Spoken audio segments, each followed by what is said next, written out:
Chapter 1. I am Camila, and I want to confess my love to the person I care about. Late at night, unable to sleep, William turned on the radio, and to his surprise, the gentle, soothing voice of his wife, Camila, who suffered from selective mutism, filled the air. William had been married to Camila for 3 years. The first 2 years, they could still manage to communicate a few words, but in the past 3 months, even when they were face to face, Camila couldn't utter a single word. I haven't seen you for 3 years, and I'm really looking forward to meeting you tomorrow. I really miss the scent of you. The message coming from the radio was obviously not directed at William. I love you, Robert. Camila's voice had never been so full of emotion. The confession ended quickly, and then came the host's words of admiration and praise. But William, sitting on the bed, remained frozen in shock, unable to comprehend what he had just heard. He had been introduced to Camila through a family-arranged marriage. He fell in love with her at first sight, but Camila had always been distant and cold. Only when they first met did her mother explain it to him.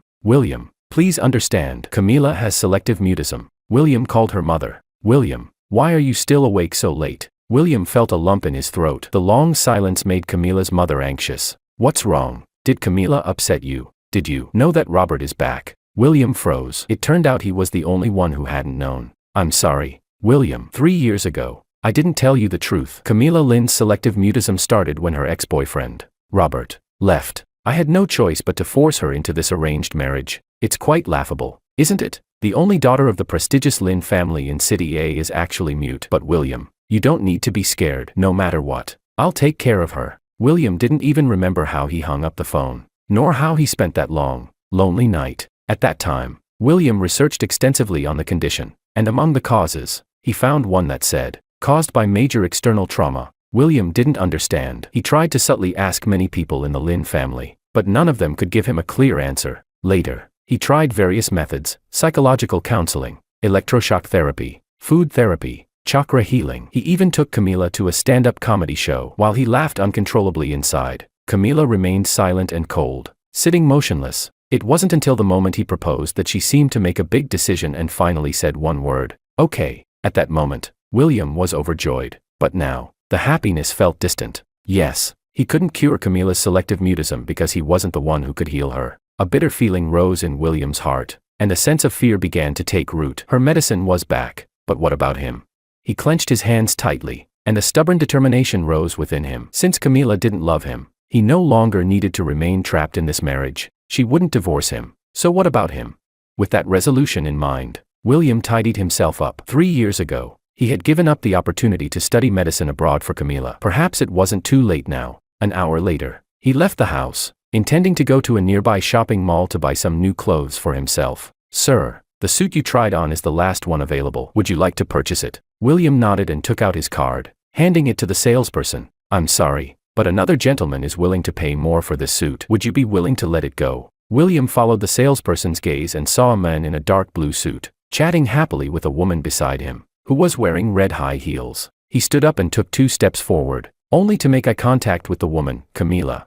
Then this man must be Robert. Camila's face instantly turned serious. She opened her mouth but couldn't speak, her expression cold as she stared at William. She then tapped her phone with her right index finger. William knew this gesture all too well. It meant using the phone to communicate. Why are you here? Are you following me? Why do you care? 3 messages popped up in quick succession, and they made William feel utterly disappointed. Beside them, Robert tightened his grip on Camila's hand and asked with a smile, Camila, who's this? A friend. He then took her hand and placed it on his chest. Could you let him give the suit to me? You know, I just got back to the country, and I need some formal clothes. Camila gave a gentle smile, patted her phone, and without asking William, took out her card and handed it to the salesperson to pay. He's a friend. Those words struck William like a block of ice, sending shivers down his spine. He could barely stand. So his 3 years had only earned him the label of a friend from Camila. The lights in the store crackled, and William instinctively looked up. Suddenly, the ceiling light above him loosened. With a loud bang,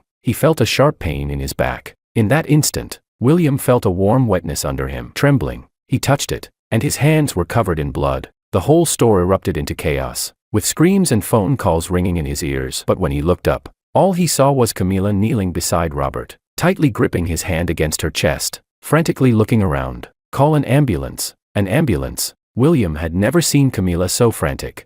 Miss, I'm sorry, but could you allow this gentleman to get on the ambulance first for treatment? The next one is about to arrive. And this gentleman's injuries are more serious. The medical staff carefully moved the semi-conscious William onto a stretcher, but Camila, furious, stopped them with a firm hand. Save him. William then felt a force pushing him off the stretcher, and he fell hard onto the ground. The pain was enough to snap him back to full consciousness. He could only watch as Camila gently moved Robert onto the stretcher. Miss, it's just a sprained wrist. It's not serious. You're taking up medical resources for no reason. Robert's hand is very important. He's a doctor. William was stunned. This was the longest sentence Camila had said in nearly 2 years, but unfortunately, none of the words had anything to do with him. Once Camila finished speaking, she quickly pushed Robert toward the ambulance. William leaned against a nearby shelf, gasping for air, but with every breath, the pain in his back seemed to worsen, intensifying the agony. He didn't know which hurt more, the wound or his heart. Hadn't he given up his chance to become a doctor for Camila? How had Robert become more important? What did he mean to her?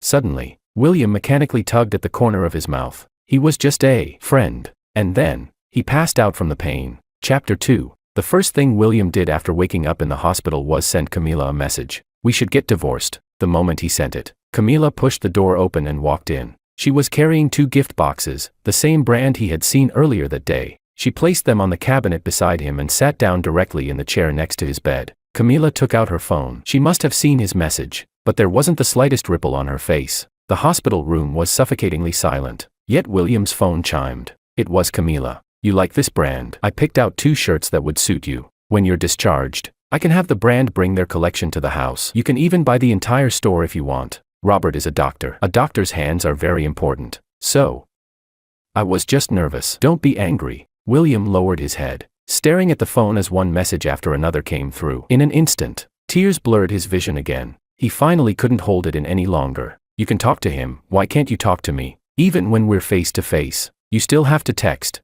Are you doing this on purpose? Is this emotional neglect? William lifted his head. He hadn't cried in a long time, but now tears streamed freely down his face, his voice choking. Camila's expression remained calm as still water. No one knew how long she stayed silent before lowering her head to type again. Sorry, I have selective mutism. Then she took out a document from her coat pocket and handed it to him, signaling for him to sign. William looked down. It was the property transfer agreement for the apartment they were currently living in. This is compensation. A sharp ringtone suddenly broke the silence. Camila's expression tightened as she quickly answered the call. Her phone had excellent sound insulation. William couldn't hear who was on the other end. But the next second, Camila replied immediately. I'll be right there. It was Robert. William already knew the answer in his heart. This time, William didn't hesitate. He took out his phone and searched for the online court filing portal. He filled out the petition, both parties' identification information, their marriage certificate details. Under proof of separation, he uploaded the property transfer agreement. He selected Decline Mediation. When he pressed the button to submit the request for trial, it felt as if a long breath finally left his chest. Countdown. 30 days.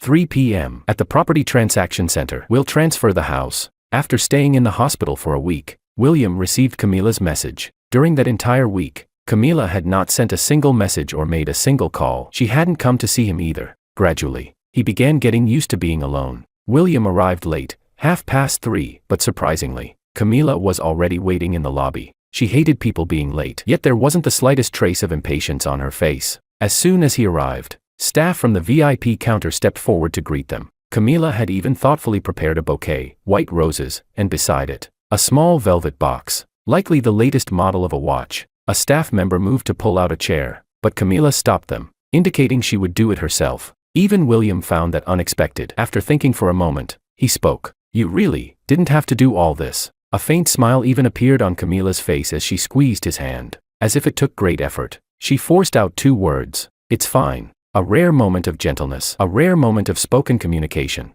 The paperwork was completed quickly. You go home first. I still have to work overtime. A strange feeling began to rise in William's chest, climbing higher and higher until it peaked. He stepped outside and had just called a taxi when he realized he'd forgotten the document folder. He had no choice but to turn back. Camila was still standing in the lobby. In her arms was a much larger bouquet than before, fiery red roses. Robert walked in through the main entrance. She immediately went to greet him. They embraced, and Robert affectionately kissed her on the cheek. President Lin, for the purchase of your new property, please come this way. You're looking to buy a manor, correct? Now that the apartment under your name has just been transferred out, you meet the purchase restriction requirements and may buy another property. Watch your step. Camila hooked her arm around Robert's right arm. Both of them wore expressions of happiness as they walked into the inner office. Though it was July, William Chan had never felt so cold in his life. Cold to the point that he could barely stand. Cold to the point that cold sweat broke out along his back and temples. So he was the one who had been removed.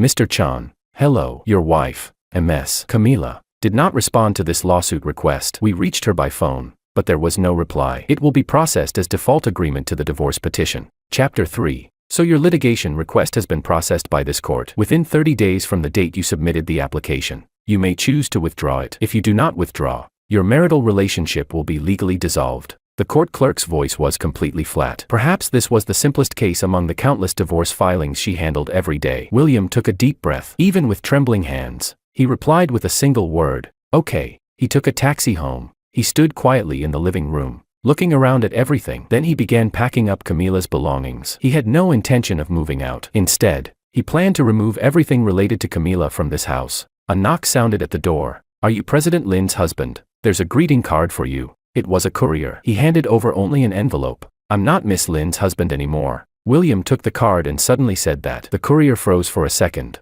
then gave an awkward smile. William opened the envelope. Inside was a handwritten card. The handwriting was clearly Camila's. He opened it, and Camila's recorded voice came out from within. "I miss you. I like you. I love you." Before William could even react, a hand with bright red nail polish snatched the card away from him. He staggered, almost falling. When he looked up, he saw Camila's darkened expression. His phone screen lit up. "Don't touch my things." It was her message. Before he could respond, she had already turned and walked downstairs. "Camila, you've gone too far." Anger surged through William as he chased after her. "I didn't go through your things. What right do you have to disrespect me like this? I don't care what kind of relationship you and your so-called Robert have, but you have no right to humiliate me." A sharp screech pierced the air, the sound of tires scraping against the ground from a sudden brake. William felt a violent pain explode at his side. He didn't even see clearly what happened before a car slammed into him from the side, sending his entire body flying. With a heavy crash, he hit the ground again. Struggling to lift himself, he saw a sharply defined jawline looming above him. A man wearing sunglasses, shiny crocodile skin shoes stepped down and crushed his right hand against the pavement. "Ah!" A broken scream tore from William's throat. Before losing consciousness, he saw Camila running over in panic. The cold indifference from earlier had vanished completely, but she rushed straight to Robert. She grabbed Robert's hand anxiously and inspected it over and over. Only after confirming he was fine did she let out a long breath of relief. Until the moment William blacked out, she never once looked at him. "Mr. Chan, your SVIP privileges at Lin Hospital have been revoked. I'm afraid you'll need to stay in a regular room. Apologies, we've just confirmed that even the single rooms are unavailable. You may have to wait in the corridor for surgery. And your right hand, the injury to your palm is severe. You need immediate surgery. Otherwise, you may lose the ability to perform fine motor movements in the future." Even in his hazy state, William jolted. "Ca. Camila, where? Get my phone." He tried desperately to sit up, searching for his phone to contact her. "The number you have dialed is powered off." A strange, broken sob escaped from William's throat. He suddenly hurled the phone away. It hit the ground with a loud crash. The sharp, piercing pain in his right hand kept gnawing at his nerves. "Mr. Chan, we located President Lin. She is currently in the psychological counseling room with the newly arrived Dr. Robert. It seems Dr. Robert was frightened by the incident. President Lin has instructed that no one is to disturb them." William covered his eyes with his left hand. Blood and tears mixed together, soaking through his sleeve. "I hate you. I hate you. I hate you so much, Camila." Chapter 4. William barely survived the night in the corridor, relying on a pain pump to endure the agony before finally being scheduled for surgery. His body and mind both hurt so much that he was almost numb. "Mr. Chan, I'm sorry. Your right hand suffered a comminuted fracture. Due to the delay in surgery, part of the muscle tissue has become necrotic. You may not be able to lift heavy objects in the future." The doctor gave an awkward smile. "I understand you also studied medicine. I'm afraid you may never be able to hold a scalpel again. Would you like to inform President Lin? The Lin family has always been a giant in the medical field. If you seek treatment abroad, there might still be a chance." William shook his head. He looked at his right hand, wrapped thickly in bandages. At the moment, he couldn't even bend it. "Could you help me buy a new phone? I want to report this to the police." Before he could finish speaking, the door was kicked open with a loud bang. Camila had arrived. Her originally tense and unpleasant expression softened slightly when she saw William covered in bandages and still hooked up to an IV drip. She opened her mouth but still didn't speak. Instead, she grabbed a piece of paper and a pen. "Last night, I didn't know you were this seriously injured. I'll contact overseas specialists for your right hand. William let out a low scoff through his nose. He found it almost amusing. No need. I'll treat my own hand. Camila frowned faintly, seemingly dissatisfied with his reaction. William wanted to bring up the divorce, but after thinking about it, he felt it was unnecessary. Camila took out her checkbook from her inner pocket, wrote down a number, and placed it on the table. This is compensation. I hope you won't blame Robert. The moment William saw Robert's name, he began trembling uncontrollably. Get out. I don't want to see you again, Camila. What, Robert? I'm going to the police. I don't need your money. He grabbed the check from the table, tore it in half, and threw it hard at her. Camila froze. It seemed she had never seen William lose his temper like this. I won't let you hurt Robert. Those words pierced William's heart like a thorn that could never be pulled out. Camila left. William was left behind, his entire body shaking. 10 more days. In 10 days, we'll have nothing to do with each other. Mr. Chan, these flowers were sent by President Lin. Camila Lin had been sending flowers for 3 consecutive days. William hadn't even looked at them. He only gave a dry acknowledgement. Leaning on a crutch, he packed his things and prepared to be discharged. The moment he pushed the door open, he froze. The entire corridor of the hospital was surrounded by a sea of flowers, identical to the ones Camila had been sending these past few days. White roses. William's heart skipped a beat. How did Camila know he was being discharged today? But the next second, the conversations of other patients in the hallway shattered his illusion. President Camila Lin is so doting. To keep Dr. Robert from feeling awkward, she sent flowers to every ward in the hospital and even redecorated the entire floor where Dr. Robert is staying. It must cost tens of thousands every day. Rich people's romance really is on another level. White roses, destined lovers. So romantic. Shoo, keep it down. President Lin's husband is hospitalized here too. William steadied himself, his face pale as he leaned against the wall and let out a self-mocking laugh. Suddenly, cheers erupted from downstairs. Instinctively, William leaned over the railing to look down. The lobby on the first floor had been decorated with fiery red roses. Camila and Robert stood at the center. Robert, will you stay with me from now on? Camila leaned closer to him, delivering a cliché confession. Robert smiled and accepted the ring box in her hand. The crowd around them applauded and offered congratulations. Camila kissed Robert on the lips. William unconsciously touched his own lips. How long had it been since he had touched hers?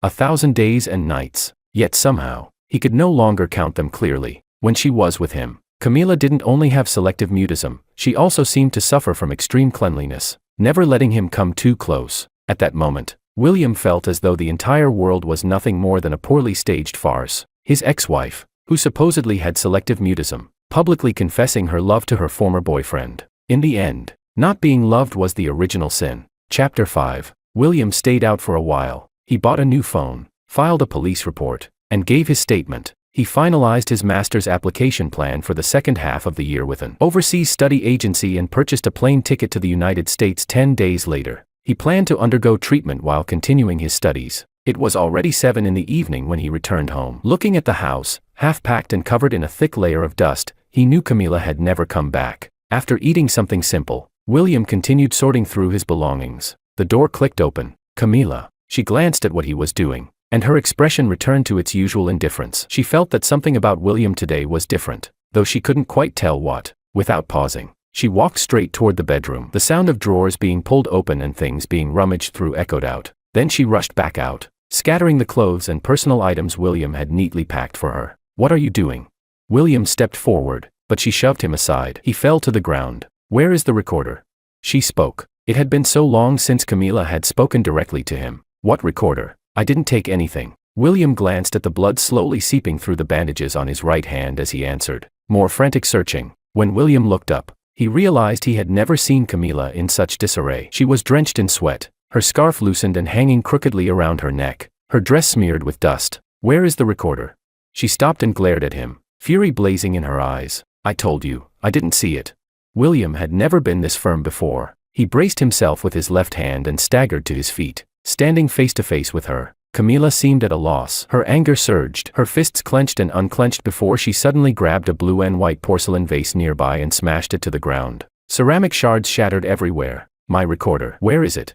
She stepped closer, continuing to demand. Her right hand had been cut by the broken porcelain. Blood dripped steadily onto the floor. William had never seen her so unhinged. Summoning his courage, he pushed her away and limped toward the door. Then, a voice played. I'm Camila. I'm 18 years old. I want to confess to Robert. Robert. Today is our second anniversary. I hope we'll always be together. Robert. We've been together for 3 years. My wish this year is still the same, to stay together forever. Robert. Why did you leave?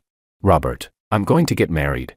Camila stumbled into a pile of clutter. From somewhere, a slightly worn recorder rolled out. A red light blinked. It began playing. They were love letters she had recorded for Robert since her youth. Goodbye, Robert. I hope I'll see you again. Goodbye, goodbye, goodbye. The recorder seemed damaged from the impact. It kept repeating that single word, goodbye. Camila scrambled up, picked it up, and frantically pressed the buttons. But nothing worked. William stopped. He slowly turned around and leaned against the shoe cabinet by the entrance. Tears streamed down his face. Camila, if you didn't love me, why did you agree to marry me?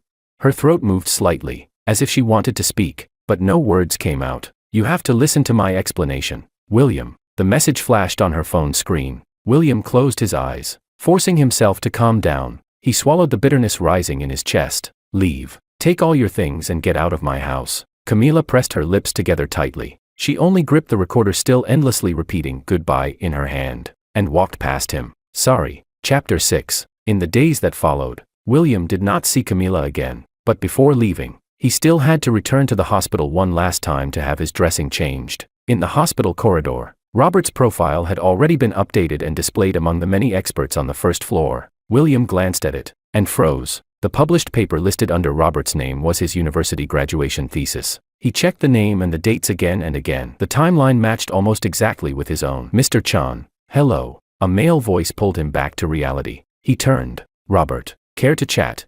Robert raised an eyebrow and tilted his head toward the lounge area.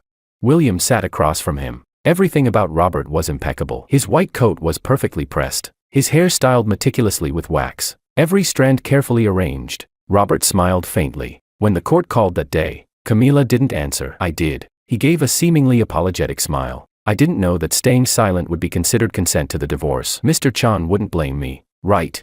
William was quiet for a few seconds, then shook his head. No, I was the one who wanted the divorce. Not dragging things out is better for me. Robert didn't seem to care about his answer and continued smoothly. And about the car accident, that was truly an accident. I've already apologized to Camila. She promised me I'd be fine, I assume. Mr. Chan won't hold it against me either. William looked at him steadily without speaking. Deep down, he knew there were things he could not resolve on his own right now, and it was no surprise that Camila would protect Robert. You saw the paper, didn't you? Robert's tone lowered slightly. Yes, just like you think. Camila knew I was doing research and took the initiative to give it to me. For these 3 years, thank you for taking care of Camila. I was overseas doing research and couldn't stay by her side all the time. I only later found out that my sudden departure caused her selective mutism. Robert rubbed his forehead as if troubled, but quickly smiled again. Though I've only been back a short while, Camila has already improved so much. William lowered his eyes, unconsciously stirring the coffee the nurse had handed him. So you're here to show off how much Camila loves you. He set down the spoon and tilted his head back, finishing the bitter black coffee in one gulp. There's no need. I don't care about Camila's past, present, or future. I'm not interested. I don't like a woman who won't speak. But remember this, she's the one I let go first. William stood up and walked toward the payment counter without another glance. Mr. Chan. Robert seemed dissatisfied with his reaction and suddenly reached out to grab William's right hand. The grip sent sharp pain through him. William shook him off hard. Bang. Out of the corner of his eye, William caught sight of a familiar slender figure. Camila. She immediately dropped to one knee, helping Robert up from where he had bumped into the railing. Camila. It's okay. Really, I'm not that fragile. I just lost my balance. William paused briefly. Then he continued walking forward, only to be struck across the face. The slap echoed sharply through the hospital corridor. Patients and medical staff nearby turned to stare. Camila herself seemed momentarily startled. You. She glanced at her own palm, but her expression quickly returned to cold indifference. Apologize. William pressed a hand to his throbbing cheek and almost laughed. Every time Camila truly spoke to him, it was because of Robert. Where exactly was he inferior to Robert? But it didn't matter anymore. Camila. How could you hit Mr. Chan? It's okay, Camila. There's no need for Mr. Chan to apologize. Camila still seemed unwilling to back down, but Robert skillfully held her arm and spoke gently. And just like that, the block of ice that was Camila began to melt again. Once, William had believed that if he was considerate enough, Camila would eventually accept him. If he searched through every medical text, her selective mutism would one day be cured. He had imagined so many possibilities, but the Camila standing in reality had never belonged to him. Chapter 7. The flight to the United States was at 4 p.m. At noon, William received the official divorce decree from the court. From this moment on, he was completely and entirely free. 1 p.m. Downstairs at the company cafe. Let's meet. It was a message from Camila. After a moment of thought, William decided to go. With his luggage in one hand and the divorce decree in the other, he arrived at the cafe early. From 1 to 1:30. From 1:30 to 2 o'clock, Camila had been the one to ask him to meet, yet she didn't show up. He sent her several messages. All disappeared without a trace. Finally, a short reply came. Busy. Hello, is this Mr. Chan? I'm President Lin's assistant. President Lin asked me to inform you that something urgent came up. She's unable to meet you. William said nothing. This was well within his expectations. President Lin has arranged for a specialist in the UK who focuses on hand, bone and muscle reconstruction. She'll arrange for you to receive treatment, and she has transferred another 20 million to your account for your living expenses and medical care. William stood up, phone in one hand, luggage in the other. The words, "I don't need it," were about to leave his mouth, when he looked up. Across the street, at an outdoor cafe, Camila and Robert were sitting together, chatting and laughing. Robert lowered his head with a gentle smile. Camila looked blissfully happy, leaning slightly toward his shoulder. The sunlight was beautiful that day. Golden light seemed to coat them both in warmth. In the past 3 years, William had never seen Camila smile like that. He immediately cut off the thought. Mr. Chan, are you still there? Her assistant's voice continued on the other end of the line. William decisively pressed the red end call button. After paying the bill, he walked out quickly. He strode straight to their table. With a sharp motion, he slapped the divorce decree, creased from being clenched in his hand the entire time, onto their table. Juice and coffee splashed violently, spilling onto Robert's clothes. Camila instantly grabbed William's right hand. She didn't even glance at the document. After a few seconds of pause, as if realizing arguing with stubborn William was pointless, she walked to the other side of the table and carefully wiped Robert's shirt and trousers with tissues. Are you okay, Robert? William stood there quietly for a moment. Then he turned and hailed a taxi to the airport. Passengers traveling to the United States, please proceed to gate T1 for check-in. A message came in. William, I think you should apologize to Robert. Without hesitation, William blocked and deleted her. He handed his ID card, passport, and visa documents to security. The officer scanned them and glanced at him curiously. Divorced today. After checking in his luggage, William finally looked up and smiled. Yes, divorced. The air conditioning on the plane was strong. William asked the flight attendant for a complimentary cashmere blanket and wrapped himself tightly. He drifted into a deep sleep, without even hearing the takeoff announcement. There was only one thought in his heart. Camila, goodbye. Chapter 8. President Lin. Regarding the flight I booked for Mr. Chan to the UK, the airline replied that he never checked in. I also haven't been able to reach Mr. Chan. Camila Lin sat behind her desk, dealing with the mountain of paperwork in front of her. Ever since Robert returned to a city, her efficiency had noticeably declined. Many senior executives and shareholders in the company were already dissatisfied. It had been nearly 10 days since her last unpleasant encounter with William. She knew William wouldn't apologize. She also knew she had favored Robert too much recently, so she hadn't gone to disturb him. Arranging for William to receive treatment in the UK was meant to create some distance for all three of them. And President Lin, the 20 million you previously transferred to Mr. Chan's account for living expenses was automatically returned by the bank. The bank's reply stated that, you and Mr. Chan are already divorced. He is no longer under your family account. So large transfers at the 10 million level are not permitted. Camila froze. The pen in her hand dragged heavily across the document, tearing the paper. She clicked her tongue and typed on her phone. What divorce? The assistant standing nearby also froze. The company's legal department received the divorce decree about 10 days ago. Your marital status in the system has already been updated from married to divorced. You didn't know. Bring me the file. A moment later, the assistant handed over the court's divorce decree. It was simple, only 2 pages. Camila stared at the signature date at the bottom. It was the very day William had left after their argument. She took out her phone, scrolled up and down for a long time, and finally found William in her contact list using the search bar. When did you apply for divorce? The message sent, but instantly turned into a red exclamation mark, followed by a small line of text. The other party is not your friend.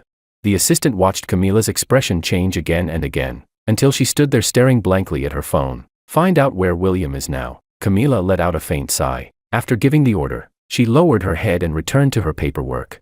Camila, you said you'd accompany me to meet the pharmaceutical representatives tonight. I have to work overtime. Camila leaned forward helplessly and kissed Robert lightly on the lips, then bent her head again to review contracts, stamp documents, and prepare for upcoming negotiations. Camila, when can I meet your parents? My parents are coming back from overseas next week. They want to meet you too. My dad said if the meeting goes well, he'd like to make our relationship official. Robert suddenly pulled the contract from in front of her and held it behind his back, forcing her to look at him. Camila had no choice but to meet his gaze. Up close, his features were refined, but the strong cologne lingering at her nose felt overwhelming. She had always had allergies, and at that moment she sneezed unexpectedly. Robert's expression shifted slightly. His lips pressed together before he leaned closer again. Camila, I don't want to wait any longer. You're divorced now. Being together is completely proper. Camila's hand, which had been reaching for tissues, froze midair. She slowly turned to look at him. How do you know? I'm divorced. The moment she said it, Robert stiffened. Panic flickered across his face. He quickly straightened up and avoided her eyes. I heard it from your assistant. A wave of displeasure rose in Camila's chest. She knew her assistant would never leak her private matters. She did not believe Robert's answer. You agreed to the divorce. At her words, a trace of dissatisfaction surfaced in Robert. Camila, you said you loved me. Why are you getting angry with me over that man?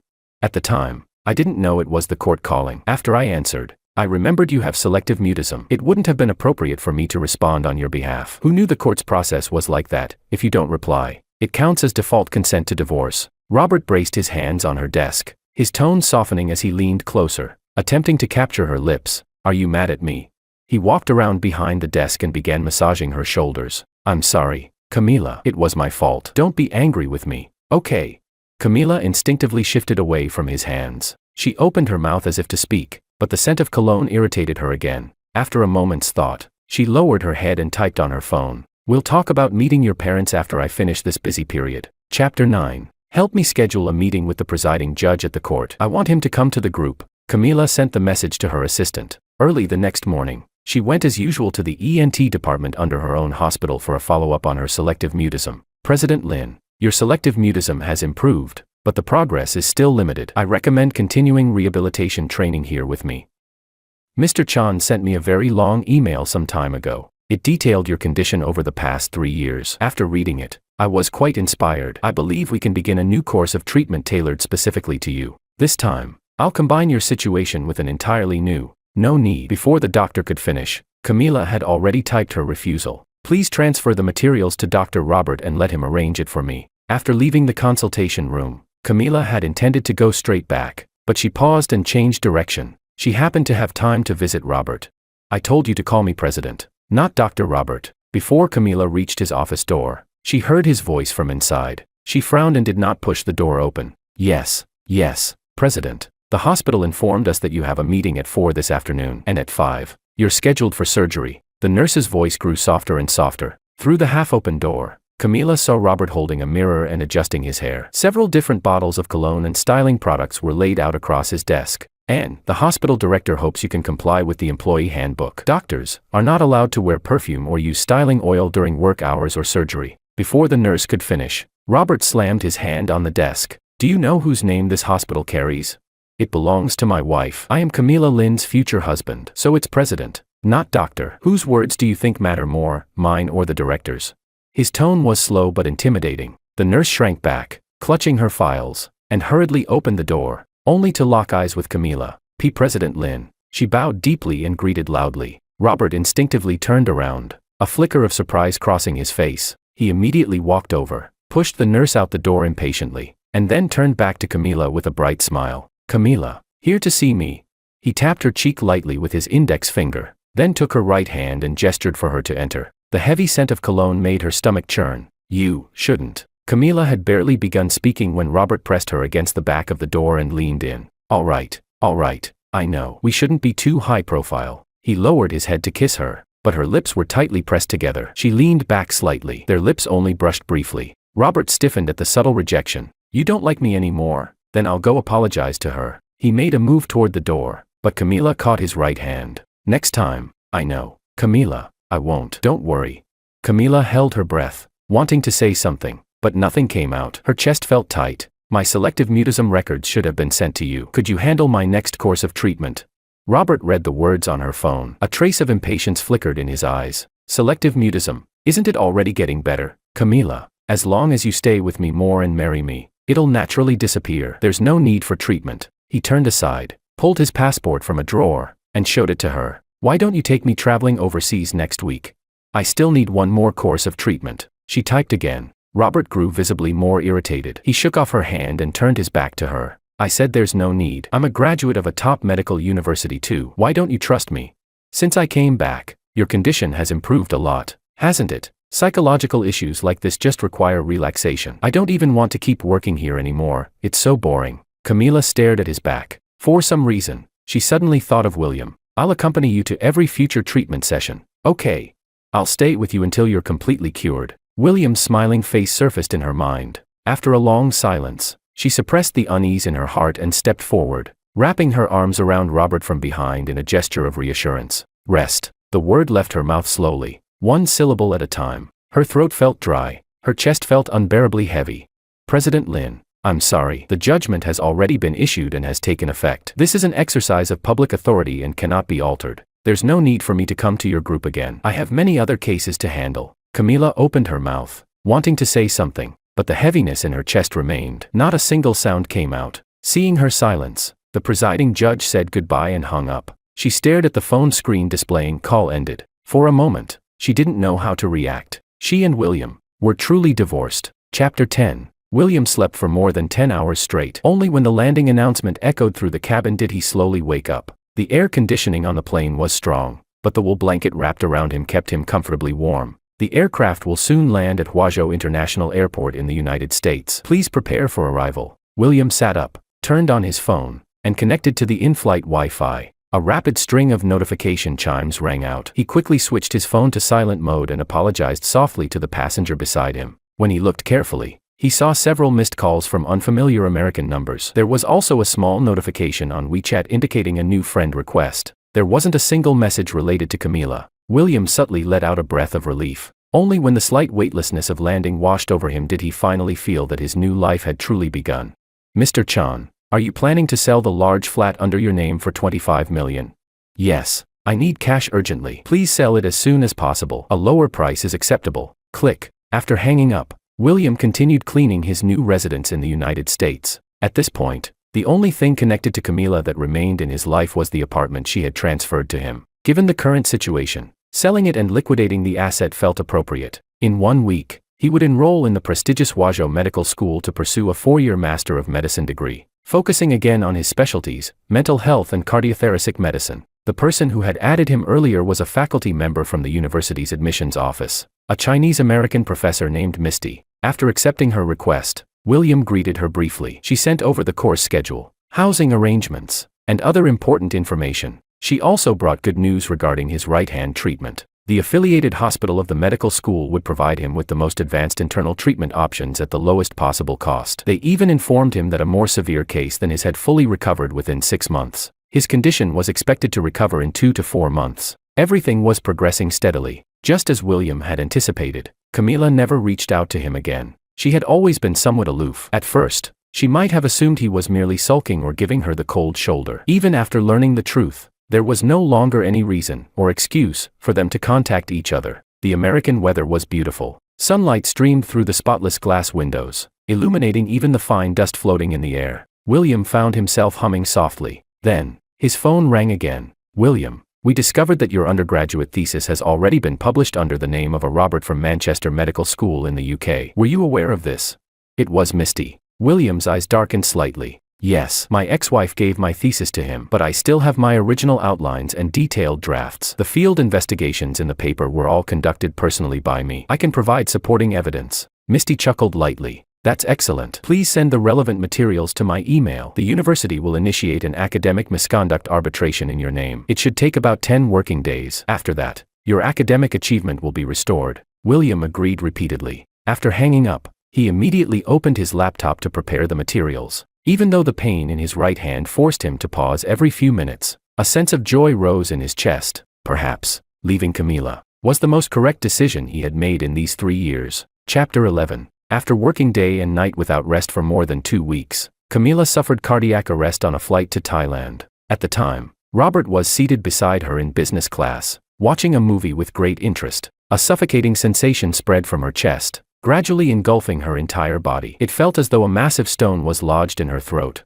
She used every ounce of strength to reach toward Robert. Her hand fell with a dull thud. Even though Robert wasn't wearing headphones, he failed to notice that Camila had quietly lost consciousness beside him. Before darkness claimed her, the despair she felt was more painful than the physical agony. And for some reason, as her eyes were forced shut, the fragments that flashed before her weren't about Robert. They were scenes of life with William. William carefully keeping the house spotless. William cooking nutritious meals for her every single day. William planning her fitness routines, arranging schedules that perfectly matched her time, even helping her handle part of her business affairs. Before her consciousness completely sank, Camila tried to curl the corner of her lips. She couldn't. It felt absurd. A billionaire heiress, the only daughter of her family. And yet for the past 2 weeks, she had been eating takeout every day. Darkness swallowed her entirely.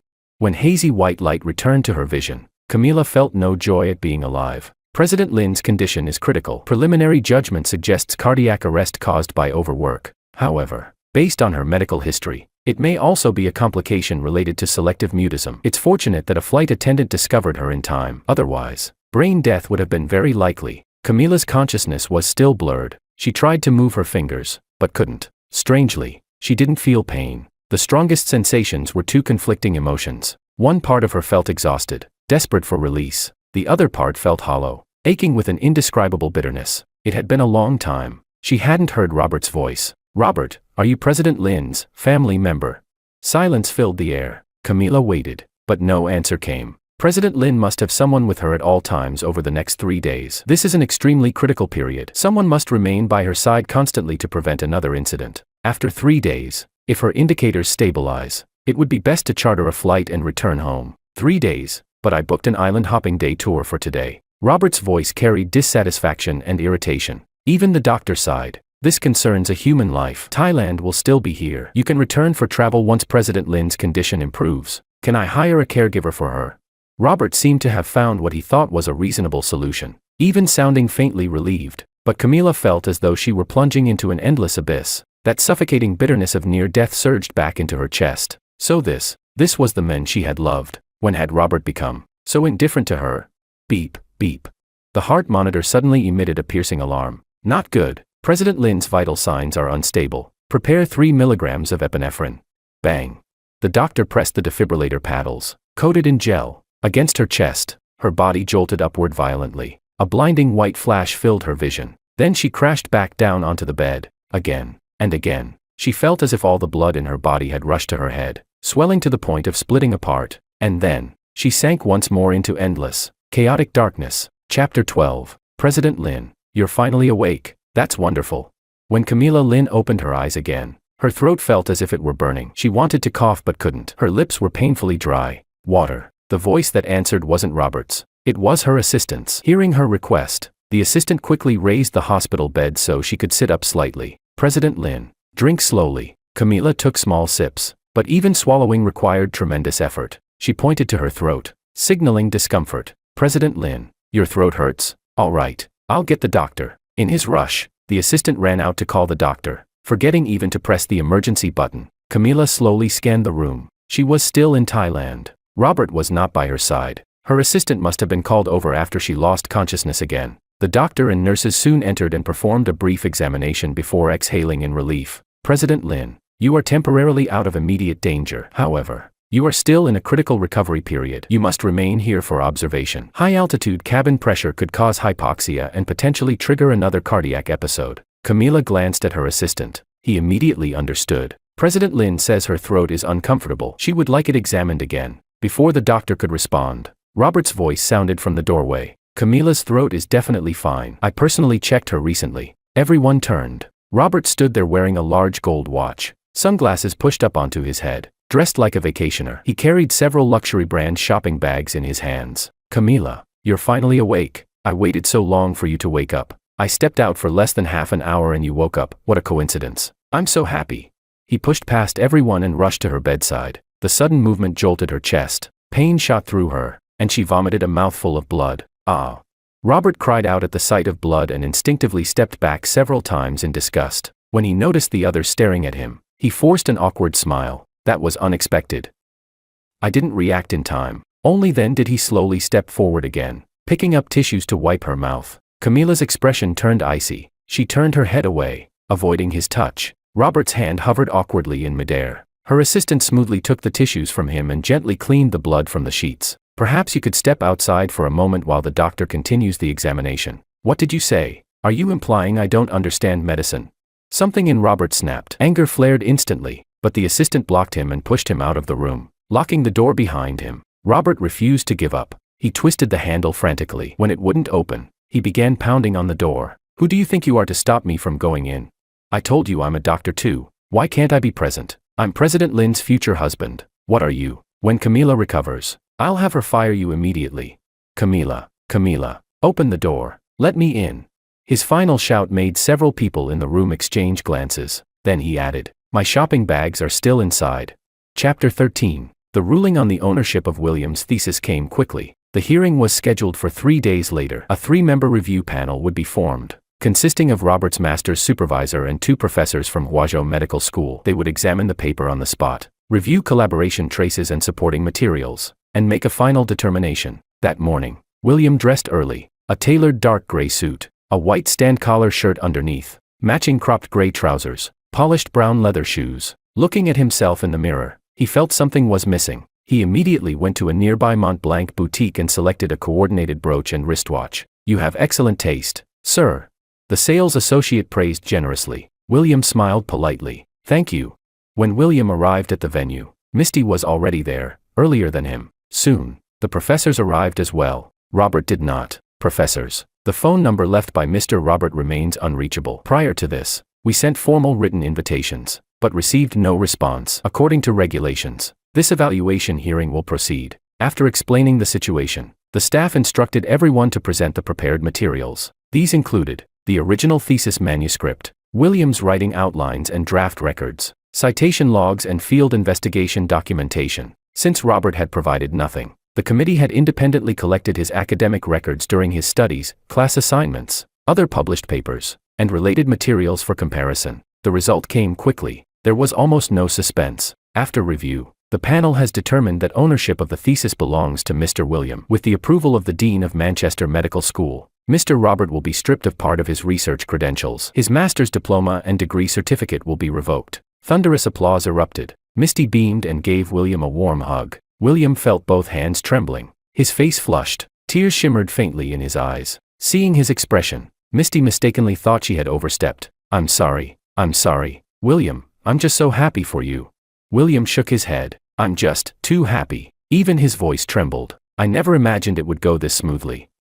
Back home, my family always told me not to compete, not to fight. I thought, as long as I had. He paused abruptly, as if something had caught in his throat, but he quickly composed himself. It doesn't matter. The past doesn't matter anymore. What matters is now. I'm truly happy. Even though this was mine to begin with, I never thought fairness would actually return it to me. Misty's eyes sparkled. Exactly. There is fairness here. William, you deserve your research. When William returned home, he received an official congratulatory email from his undergraduate alma mater. He logged into major medical academic databases and searched for his thesis title. The update had already been processed. The author name had changed from Robert back to William. William nearly danced around the room in joy. It felt as though rebirth had truly begun the moment he signed the divorce papers. Before marriage, he had lived for his parents and family. After marriage, he transferred his household registration under Camila's name and worked tirelessly for her, day and night. For 3 years, he had hardly cooked a single meal for himself. Only now did he realize,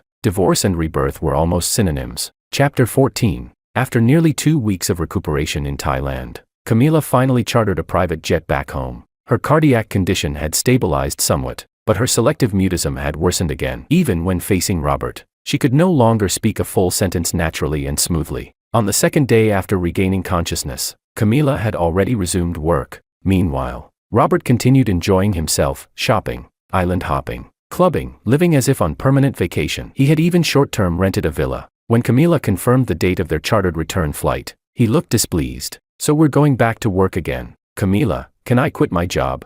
He took a sip of water while speaking to her on the plane. Camila instinctively raised her hand to hold his, but halfway through, she inexplicably changed direction and picked up her own water glass instead. Do as you wish. Then once we're back, let's register our marriage. Okay. My parents already mailed me the household registration booklet. I really want to be listed in the same one as you. Robert leaned closer. The heavy scent of his cologne made her head ache. but his words made her freeze. Only then did she suddenly remember. After she married William, he had transferred his household registration under her name. Now, she didn't even know what had happened to that. Robert clearly wasn't satisfied with her silence. His brows furrowed, and his tone turned sharp and sarcastic. Camila, if you won't marry me and won't take me to meet your parents, are you just playing with me?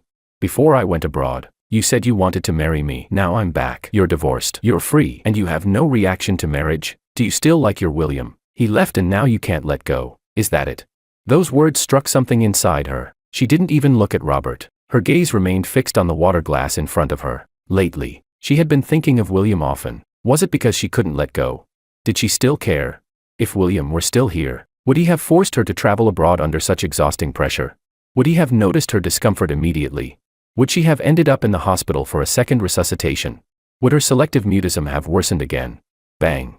The sharp crash snapped her back to reality. She turned. Robert stood there, furious. The water glass lay shattered at his feet, fragments scattered, liquid soaking the carpet. A few flight attendants hesitated nearby, unsure whether to intervene. Camila, answer me. Why won't you respond to me? Do you love me or not? Say it. She looked up. His voice thundered through the cabin. His face was twisted with anger, features contorted in a way she had never seen before. For a moment, the man before her felt like a stranger, no longer gentle, no longer patient. Where had things gone wrong? Slap. The sound was crisp and sharp. Camila froze, her right hand instinctively rising to her cheek. She stared at Robert in disbelief. He, too, seemed shocked, staring at his own hand as if unsure what had just happened. The cabin fell silent, save for the steady hum of air circulation. Every passenger nearby was stunned. Camila, I'm sorry, I didn't mean to. I was just anxious. You wouldn't answer me. I didn't know why you wouldn't talk to me. His lips trembled. He knew she was angry. He moved forward, attempting to embrace her, but her assistant stepped in and blocked him. Camila turned away. Her chest felt unbearably tight. Exhaustion weighed on her. She waved her right hand weakly. Several bodyguards immediately stepped forward and escorted the still protesting Robert to another cabin. Her heart pounded violently. Faster, faster. Her breathing grew rapid, and once again, Camila lost consciousness. Chapter 15. When Camila woke again, she was still in the hospital. The medical equipment surrounding her was even more advanced than before. The constant beeping made her head ache. She raised her hand, intending to silence the noise, but nausea surged violently up her throat. At first, she vomited what seemed to be remnants of airplane food, then only bitter bile. She clutched the edge of the bed, gasping for breath for a long time before the nausea subsided. At that moment, arguing voices erupted outside the ward. Another sharp slap rang out. It sounded like Robert's furious shouting followed, but Camila felt nothing. She couldn't even describe her emotions. Was it that she had no energy left to care? Or that she simply no longer cared? Who gave you the nerve to hit my daughter? When she was in the country, she was perfectly fine. How is it that after going to Thailand with you, she had cardiac arrest on the flight there, and after barely stabilizing, she fainted again on the flight back? Do you understand how dangerous that was? If anything had happened to her, even killing you 10,000 times wouldn't be enough. Camila knew her mother had disliked Robert ever since 3 years ago, and now, there was a legitimate reason to oppose them. Robert's shouting gradually softened, turning pleading. Auntie, I was wrong. I really was. She wouldn't respond to me, and I panicked. I thought she didn't love me anymore. Please forgive me, please. Camila slowly pushed herself upright, picked up the glass of water beside her, and rinsed her mouth. Only then did her mind clear slightly, but her throat still felt tight. Now even swallowing came with a distinct sensation of obstruction. Perhaps hearing movement from inside, the ward door burst open. Robert rushed in. He was still dressed in his vacation clothes from the plane. It seemed he had come directly here after the incident. He stumbled forward, and fell to his knees in front of her. His hands clutched desperately at her knees. Camila, please listen to me. I didn't mean it. I never meant for you to get sick. I didn't know it would be that serious. Selective mutism can't cause reactions like that. I'm a doctor. I know. His hands trembled as he reached for her face. Camila, say something. Okay, you love me, right? Camila's expression remained calm. Perhaps it wasn't that she couldn't speak anymore. Perhaps she simply didn't want to. Her mother stood at the doorway, watching silently, as if waiting for her to decide. Camila lifted her eyes briefly toward the assistant standing behind her mother. Immediately, several bodyguards entered and began pulling Robert off the floor. No, don't take me away, Camila. You can't do this to me. I came back to this country for you. Do you remember what happened 3 years ago? Camila. His voice grew more distant until it disappeared down the corridor. The sound of objects clattering and crashing echoed faintly. Camila closed her eyes. My daughter, I know you're grown now. You have your own thoughts. Her mother stepped closer to the bedside. I know about your divorce from William. That was between the two of you. Even if I opposed it, you wouldn't have been happy. But the person you've chosen now, will he truly make you happy?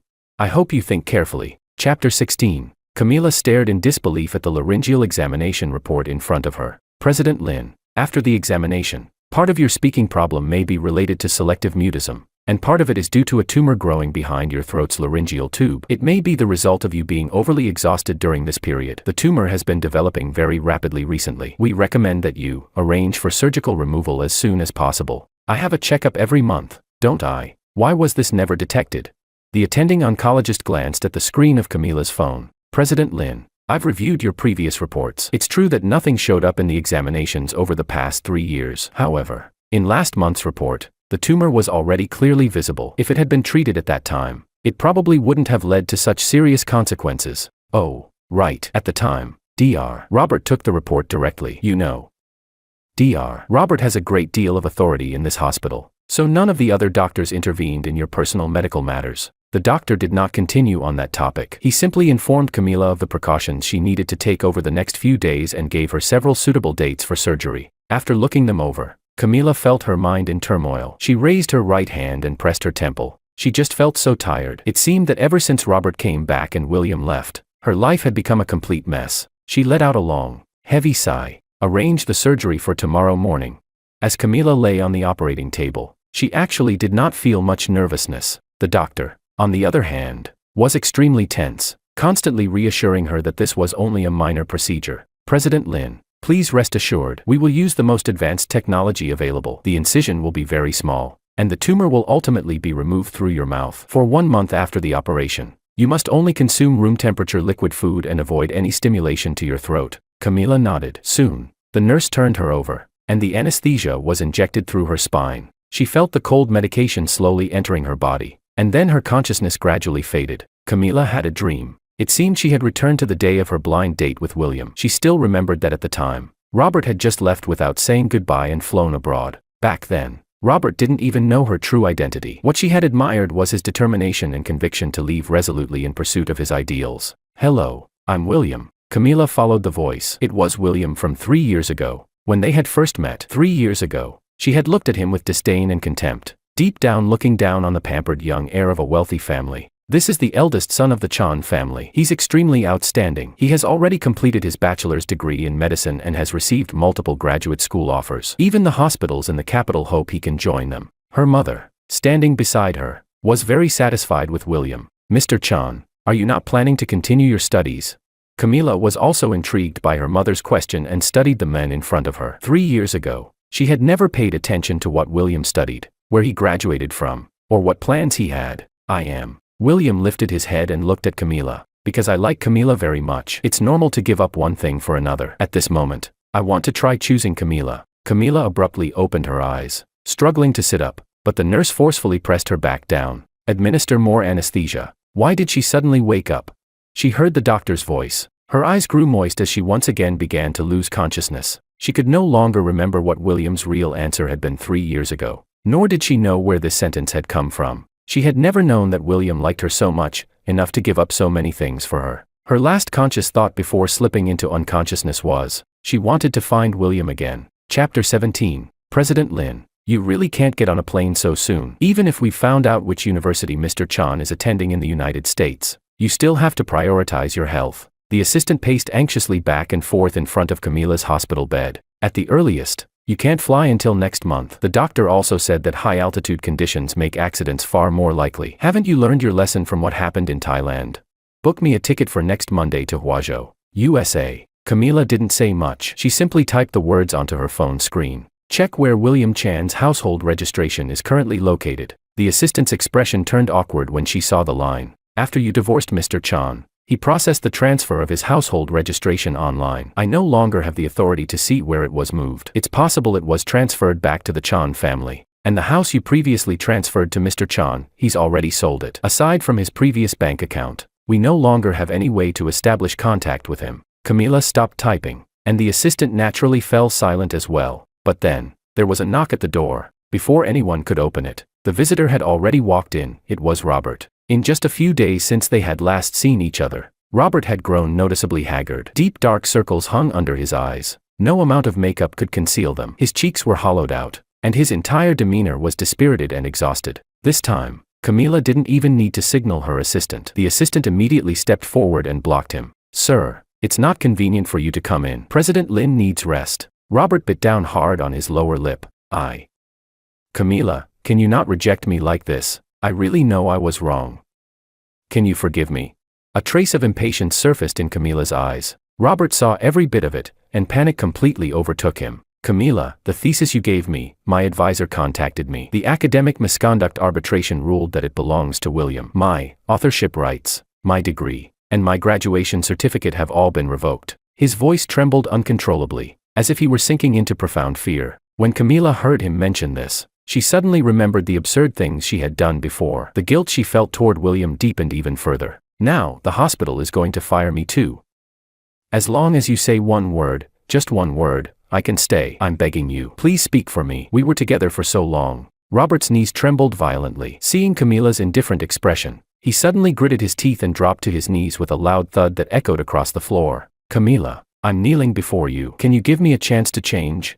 Camila glanced at Robert kneeling on the ground. In the end, her heart softened slightly, but she only gave a faint nod before looking away. The assistant immediately understood and called security to escort Robert out. Robert's sobbing was so loud it seemed as though every hospital room could hear it. Camila opened her phone and pulled up the email from a few months ago, when she had packaged William's thesis and all related research materials and sent them to Robert. Her heart filled with overwhelming regret. "In William's name, donate $20 million to the medical school in Huazhou." She sent the message to her assistant. Chapter 18. Camila chartered a private jet to the United States, bringing along a team of private doctors and $30 million worth of cutting-edge medical equipment. The cabin was chilled to a low temperature. Watching the cold air stream down from the vents above, Camila felt an inexplicable heaviness pressing on her chest. No one in the cabin spoke. With her eyes closed, she could hear nothing but her own heartbeat. She admitted that she had begun to miss William. Yet during the time he had been gone, she had not known how to face those feelings or how to sort through them.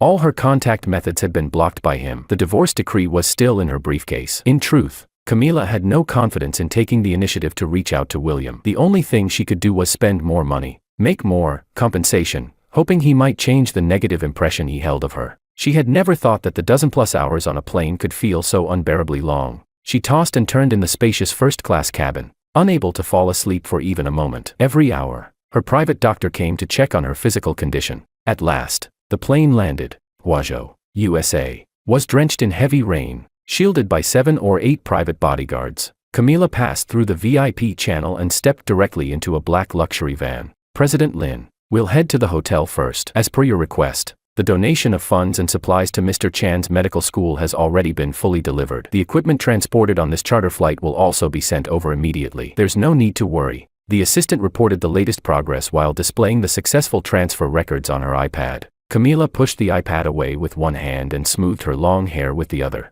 "We're not going to the hotel. Go straight to the medical school. Call the dean and inform him that I'm on my way. Then, should we ask the dean to notify Mr. Chan to be present?" The assistant hesitated, waiting for Camila's response. Camila, unusually, fell silent. "Please ask the dean to arrange a private meeting between William and me."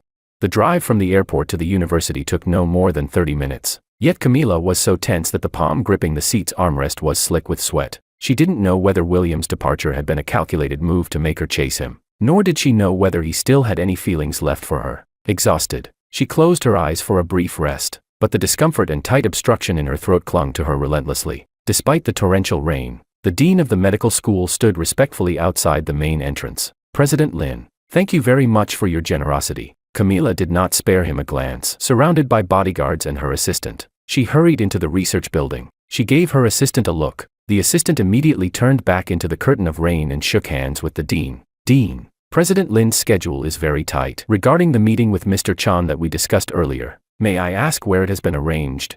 The dean paused, his expression shifting subtly. After a moment of hesitation, he could only lead the way. "It was in one of the medical school's precision laboratories. I'm sorry, we have no authority to require students to attend non-academic occasions. To accommodate President Lin's request, we could only temporarily arrange an experimental class." There was a trace of dissatisfaction in his tone, but Camila paid it no mind. She brushed past the bodyguards in front of her, intending to walk straight into the laboratory. The lab door was thick and heavy, clearly impossible to pass through directly. However, the upper portion was half glass. Just as Camila signaled for the dean to unlock the door with his credentials, she heard laughter from inside. William's voice, mingled with that of an unfamiliar girl. They were talking and laughing easily. A surge of panic gripped Camila's heart. When she thought carefully, she realized it had been a very long time since she had last seen William smile. Chapter 19. Camila looked inside through the transparent partition. William was wearing a white lab coat, focused on conducting an experiment. The girl standing beside him was about a head shorter. The two of them seemed to be discussing experimental data. No one else was involved. Their discussion appeared intimate and natural. Camila couldn't hear the specifics. The laboratory was well soundproofed. She could only catch faint bursts of laughter. From this angle,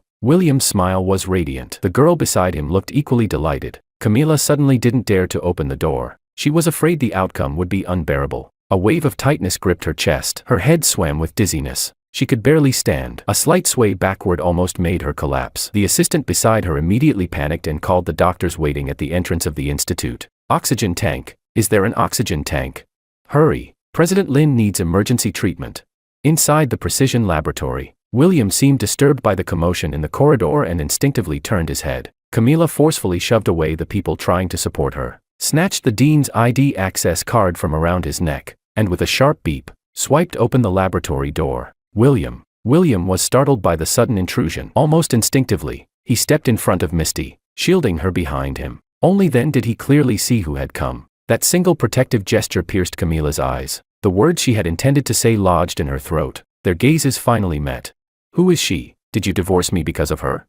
Camila refused emergency treatment. She also refused to rest in a lounge. She only demanded that Misty leave. When the heavy lab door shut with a click, only Camila and William remained inside. William no longer looked at her directly. He turned around and adjusted the microscope in front of him. Anger surged within Camila. With a loud crash, she swept the instruments and materials off the experiment table. The sudden violence clearly startled William. His initial shock slowly turned into silence. His hands hung at his sides. Then he crouched down, slowly gathering the experimental samples from the floor. He picked up the microscope they had just been using and placed it back on the table. The lens was already shattered. The equipment William had always cherished was now completely ruined. Still dissatisfied, Camila grabbed his right hand and yanked him toward her. Answer me.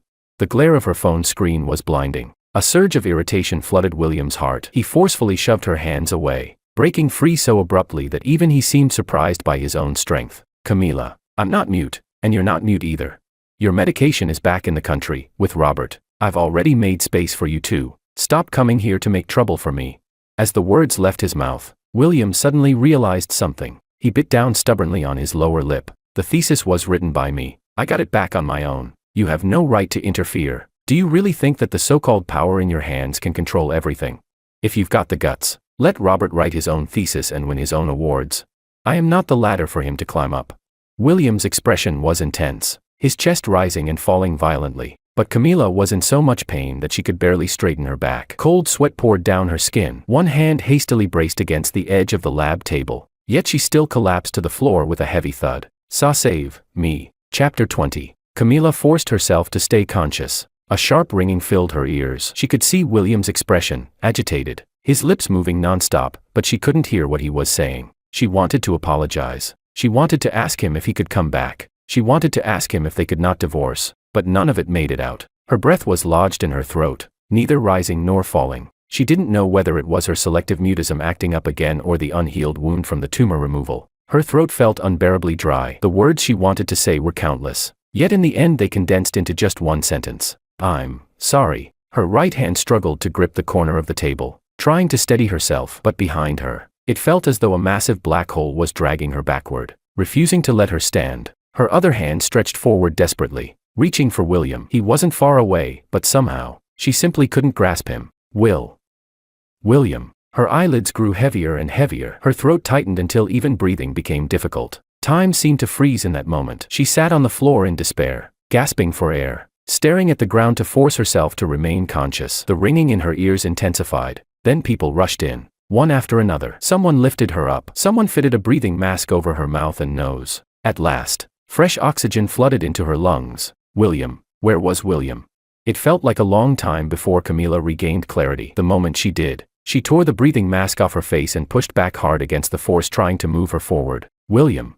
Her own voice rang clearly in her ears. Even the people around her froze. Camila stiffly twisted her body to look behind her, and once again, reality sank her heart to the depths. The girl who had been laughing and talking with William moments ago was now holding both his hands, her face full of concern as she asked if he was all right. William gave a small smile, signaling that he was fine. Camila had never felt heartbreak so distinctly. Suddenly, she remembered the night more than 3 years ago when Robert had left. When she learned of his departure, all she had received was a handwritten letter. There had been no explanation, only the fact that he was gone. Back then, her emotions had been complicated: sadness, frustration, the unwilling anger of being abandoned. Even after being diagnosed with selective mutism, she had not been afraid. She had only felt unwilling to trust anyone else again, unwilling to speak for meaningless social exchanges. But what she felt now was fear, a massive, overwhelming fear she had never experienced before enveloped her entirely. She didn't know what William had just said to her, but she already sensed the answer. He probably would never choose her again.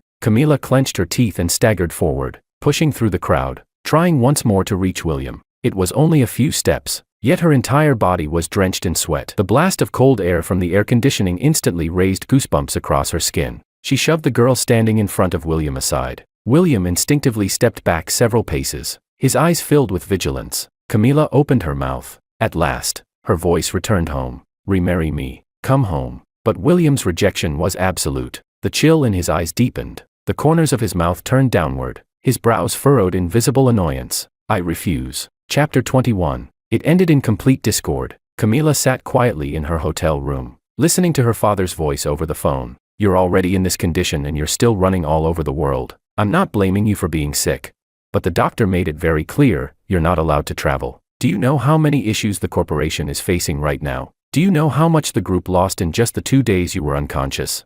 Camila listened, but said nothing. After a long silence, she tapped the phone with her other hand to signal acknowledgement, then hung up. She leaned against the headboard of the hotel bed and sat there in a daze for a long time. Over and over in her mind echoed William's words, "I refuse." Camila still couldn't accept that reality. "President Lin. Chairman Lin has booked you a return flight this afternoon." About that, her assistant knocked and entered carefully, informing her in a cautious tone. Camila let out a long sigh and waved her hand weakly, her face full of exhaustion.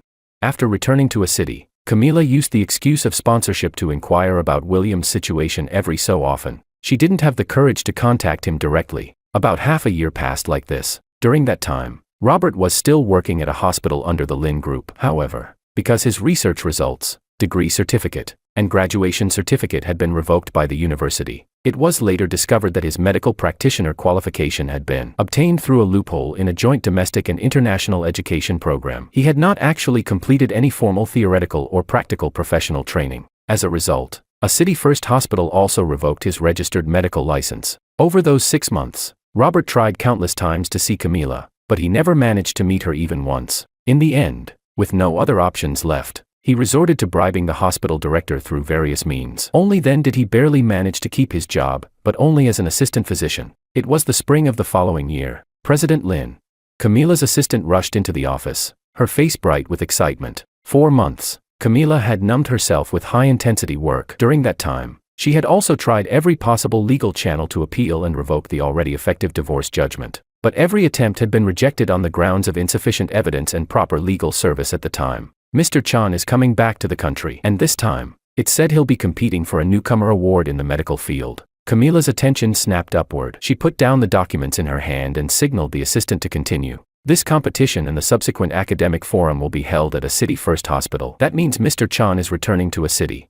Camila shot to her feet so abruptly that several documents fell to the floor. When she typed the word into her device. For the past 6 months, she had been undergoing treatment and physical recovery. The tumor in her throat had been completely removed, and follow-up examinations showed no signs of regrowth. But she still could not speak. Her selective mutism had not healed. She had no medication for it. Perhaps, her medicine this time was William. Next week. President Lin. Should we contact the A City Medical Association in advance, to ensure Mr. Chan wins the award?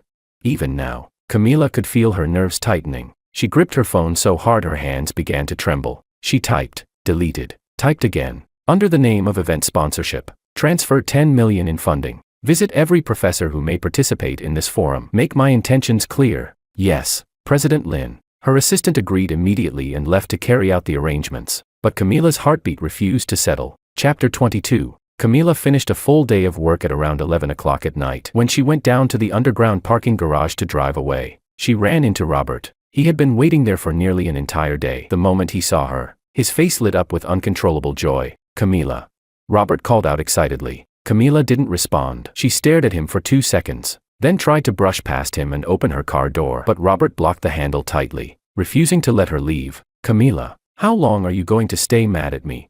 Only then did Camila lift her head and take a proper look at him. He was still impeccably dressed. He wore Armani's latest spring collection, and the watch on his wrist had been replaced with a diamond mechanical timepiece. They stood very close. Every breath Camila took was filled with the heavy floral scent of his perfume. A wave of nausea rose in her stomach. Instinctively, she stepped back and lightly covered her nose with her hand. That small gesture told Robert everything, pure disgust and rejection. His grip on the car handle tightened silently. "Camila, I'm not a doctor anymore, but all those years of study weren't for nothing. Back then, you said it yourself. I just took shortcuts other people couldn't. You knew it. You supported it, didn't you? So why have you suddenly changed your face now?"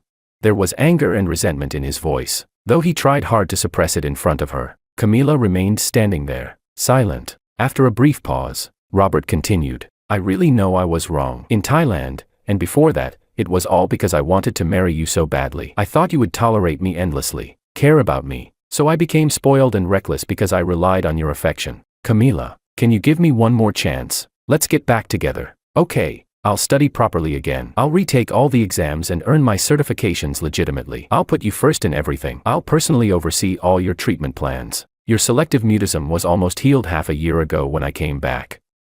Please give me one more chance to make up for everything. Okay."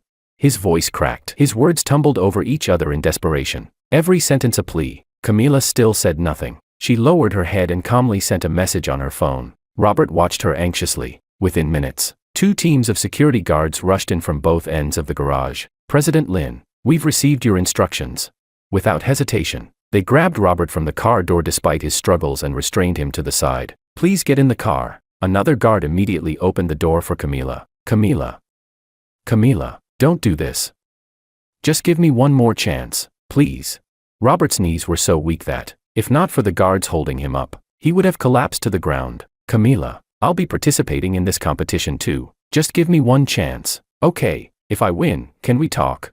Camila had been about to step on the accelerator, but those words made her freeze. The dim underground garage was illuminated only by the cold glow of her phone screen. "Robert, I have already clearly broken up with you. The estate has been transferred into your name. Stop harassing me." She paused, then typed another sentence. "In this competition, I will not let you take what belongs to William ever again." Chapter 23. William had not expected that this year's competition would be held in a city. After the incident in the university laboratory, nearly everyone in the medical school, including Misty, had learned that he was the ex-husband of the sole heir of a prominent pharmaceutical conglomerate back in the country. People's attitudes toward him shifted almost overnight. Some distanced themselves, afraid of being dragged into unnecessary trouble. Others drew closer, hoping to gain some advantage from the connection. But Misty remained the same as always. They never brought up the subject. They continued getting along just as they had before. William knew that Misty had feelings for him, but since she had never confessed, he pretended not to notice, maintaining their friendship as it was. This time, when he returned to a city, Misty had offered to accompany him. He refused. William wanted to reclaim what he had once lost, on his own. His parents, his family, and his friends were still in a city. He couldn't simply stop coming home because he had divorced Camila. The competition lasted 2 days. The first day was the theoretical round. The second day was laboratory practice. The day before the competition, the director of a city-first hospital privately contacted William, exchanged pleasantries, and invited him to dinner. After some hesitation, William accepted, but he hadn't expected that, aside from the hospital director, nearly every prominent figure in the medical field would be present. Throughout the dinner, no one deliberately targeted him or paid excessive attention to him. Instead, the leading experts engaged in an in-depth discussion on a specific medical topic, covering both theory and practical application. Nearly every professor offered their own perspective. It wasn't until the day of the competition, when William received the exam topic, that he understood. The theme of this year's competition was exactly the subject those professors had discussed the previous night: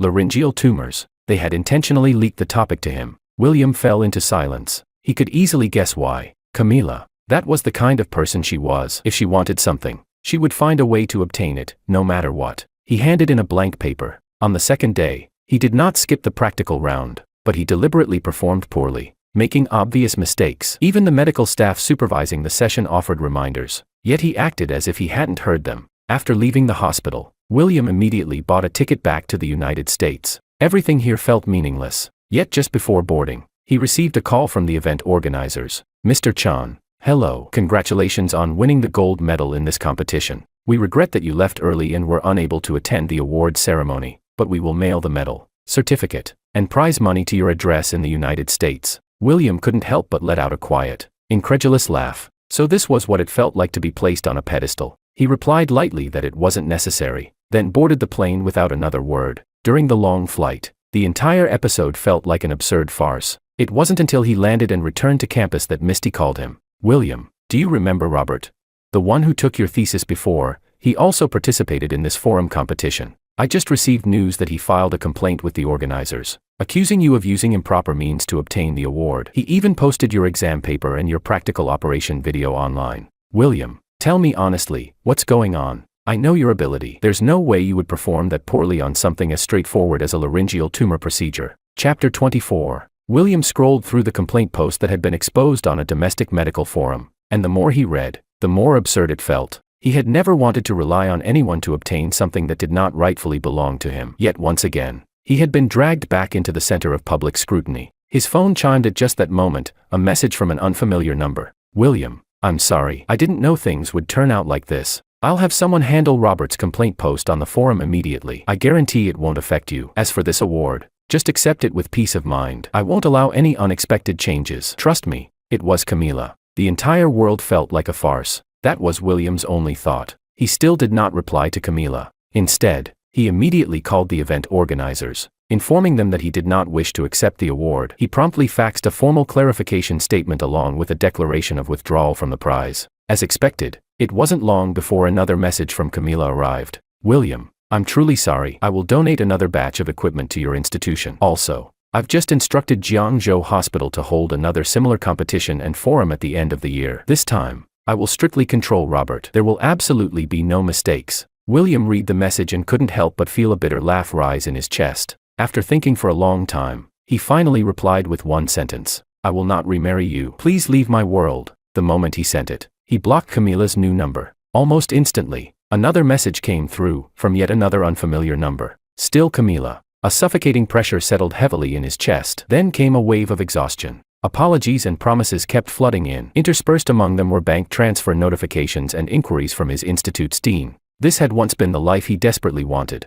Now, it felt like nothing but a burden, an intrusion, a source of pain. In the past, his worry had been how to firmly hold onto Camila's heart. Now, his worry was how to completely free himself from her influence and her suffocating control. He knew that blocking and deleting her would change nothing. Camila had power. She had money. Getting a new number was effortless. It was impossible for him to have no intersection with her forever. William stood by the window, thinking for a long time. First, he replied to Misty, telling her he was fine, that he had deliberately thrown the competition. Then, he re-added Camila on WeChat. Book the fastest flight from the US back to a city for me. We should meet and talk things through clearly. He waited. On the other side, the status remained typing. Several minutes passed. In the end, Camila replied with only one word. Okay. Immediately afterward, she sent a screenshot. She had chartered an entire private jet to bring him back. William didn't overthink it. His mind was fixed on one thing. When they met, he would make everything clear once and for all. His path was simple now. He wanted to rely on himself, to study properly, to graduate, to become a doctor. Whether he returned to a city, stayed in the United States,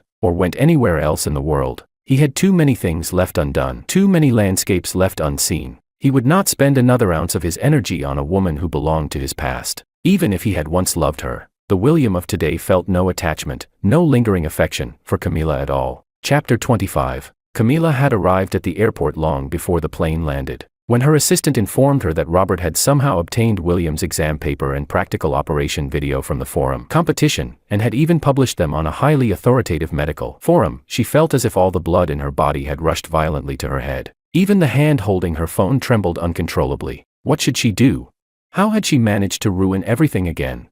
No matter why William had handed in a blank paper or deliberately given up the award, maybe he had just been angry with her. Maybe. Camila couldn't even reason it out anymore. She kept checking her phone over and over. hoping for a new message from him. There was none. President Lin, you're not allowed to enter the taxiway area to wait. Please remain at the passenger pickup point. The airport ground staff had already stopped her at least 3 times that night. After being turned away once more, Camila could only retreat to her original spot and continue counting every passing second.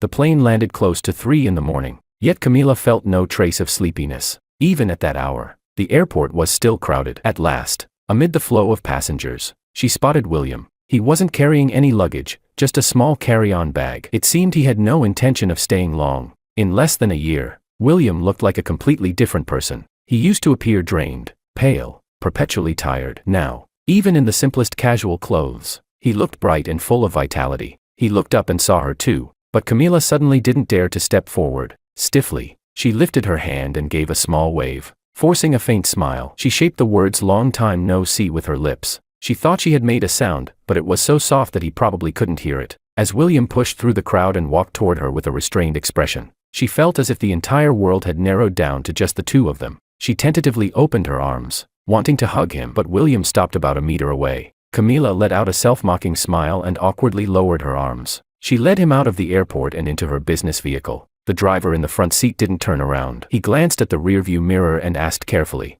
"President Lin, where are we headed?" For a moment, Camila panicked. She didn't know where to go. After thinking for a long while, she finally gave an answer. "Go home." The driver looked at the rearview mirror again. There was a flicker of surprise in his eyes. He seemed about to ask which home, but when he saw William, he immediately understood. He nodded slightly and started the car. William spoke first. "Camila, there's no need." Camila looked up and met his clear eyes. There was barely any visible emotion in them. "Take me back to my own place. It's about 30 minutes. That's enough time for us to talk." In an instant, the light in Camila's eyes dimmed. She waved her hand weakly, signaling the driver to follow William's instruction. Once the car merged smoothly onto the highway, William finally spoke again. "Camila, you know I've already made myself clear. I refused you. Why are you still trying to involve yourself in my life?" Her heart skipped violently at his words. Panic spread across her face. She parted her lips slightly, but she had no idea how to answer him. Chapter 26, The Forum Incident. "I'm sorry." The words came out one by one from Camila's throat. William turned his head to look at her. The cold arrogance she once carried was long gone. In its place was something heavy, an unmistakable sadness and pain. "I don't need your power to do anything for me. If there's something I want, I'll fight for it myself." William's voice was steady, without much rise or fall. It truly sounded like he was simply here to clarify things. 3 years ago, when I married you, I loved you, I wanted you, so I gave. I fought for your love. 3 years later, when I divorced you, I no longer needed your love, so I won't do anything more for that relationship. That's my choice now. It has nothing to do with whether you love me at this moment. Camila, do you know what I dislike most about you?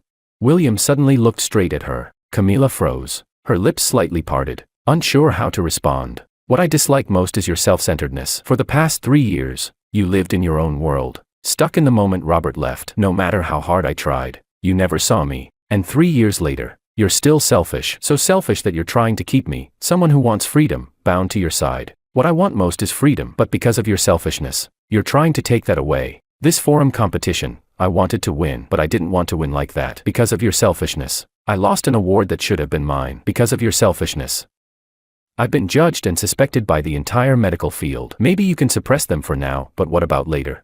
You should be with Robert. At your core, you're both selfish. Your obsession with getting me back right now, it's just another form of selfishness. You want me back because you want it. You never asked me if I was willing, if I could, if I even needed it." Every word struck Camila like a blow. The love she believed she carried, the regret, the devotion, were stripped bare in that moment. The illusion of love she had wrapped around herself unraveled too quickly. For the first time, she wavered. Did she truly love William? Or was it just her own stubbornness and pride?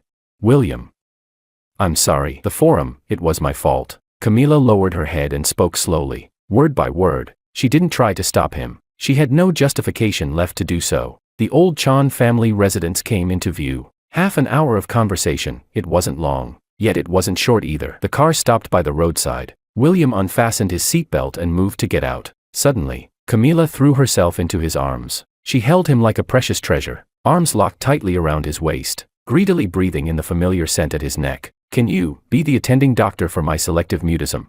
Can we start over? Give me one more chance to be with you again." She said both sentences clearly. William placed his hands on her shoulders and slowly pushed her away. Camila did not dare resist. "William, can I contact you again?" She gripped the car door tightly and forced out the question. William had almost reached the front gate of his home. At her voice, he paused. He turned around. The eastern sky was already beginning to pale with the first hint of dawn. Morning was approaching, and the faint light seemed to lift his mood with it. "Camila, don't contact me again.